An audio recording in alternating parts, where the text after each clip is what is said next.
નમસ્કાર મિત્રો, પાર્ટ 1 વિડીયોમાં આપણે જોયું કે પ્લેટલેટ કાઉન્ટનું શરીરમાં શું મહત્ત્વ છે અને પ્લેટલેટ કાઉન્ટ ઓછા હોવાના શું લક્ષણો હોઈ શકે, શું એના કારણો હોઈ શકે.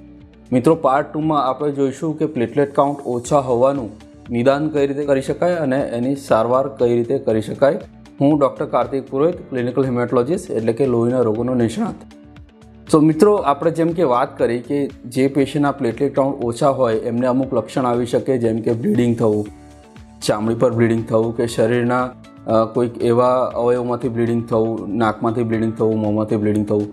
તો જ્યારે આવા પેશન્ટ અમારી પાસે આવતા હોય છે ત્યારે અમે પહેલાં એમના રૂટીન ટેસ્ટ કરાવતા હોઈએ છીએ, જેમ કે રિયલમાં એમને કોઈ ડેન્ગ્યુ ઇન્ફેક્શન છે, મલેરિયા છે.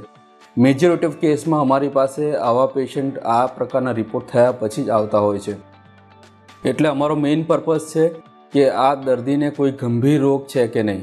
તો આના માટે સૌથી ઇમ્પોર્ટન્ટ જે ટેસ્ટ છે અમે કરતા હોઈએ છીએ બોન મેરો ટેસ્ટ. બોન મેરો ટેસ્ટ એ બહુ એક સિમ્પલ ટેસ્ટ છે અને લોકલ એનેસ્થેસિયામાં ઓપીડીમાં જ કરવામાં આવે છે.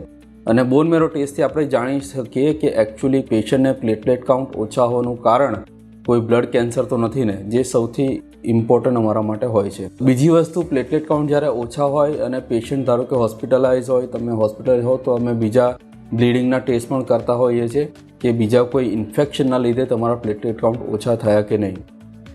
મિત્રો, આપણે હવે વાત કરીશું કે પ્લેટલેટ કાઉન્ટ જે ઓછા છે એની સારવાર કઈ રીતે થઈ શકે. તો મિત્રો, જે પપૈયાના પાન છે, પપૈયું છે, ડ્રાય ફ્રૂટ, જેકફ્રૂટ, આવી કોઈ પણ વસ્તુથી જિંદગીમાં તમારા પ્લેટલેટ ક્યારે નહીં વધશે. એટલે આ વસ્તુઓ પર ક્યારેય અખતરા નહીં કરશો. બેઝિકલી પ્લેટલેટ કાઉન્ટ ઓછા હોવાનું કારણ કયું છે એના પ્રમાણે એની ટ્રીટમેન્ટ થઈ શકે છે. અમારા કેસમાં મોસ્ટ કોમનલી આઈટીપી નામની બીમારી હોય છે જેનાથી પ્લેટલેટ કાઉન્ટ ઓછા થતા હોય છે.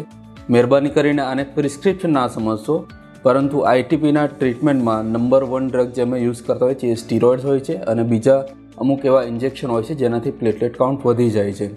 અને યુઝ્યુઅલી આ બીમારી ક્યારે પણ ગંભીર હોતી નથી, એટલે પ્લેટલેટ કાઉન્ટના નંબર ઉપર ક્યારે પણ વધારે ફોકસ નહીં કરશો. Thank you.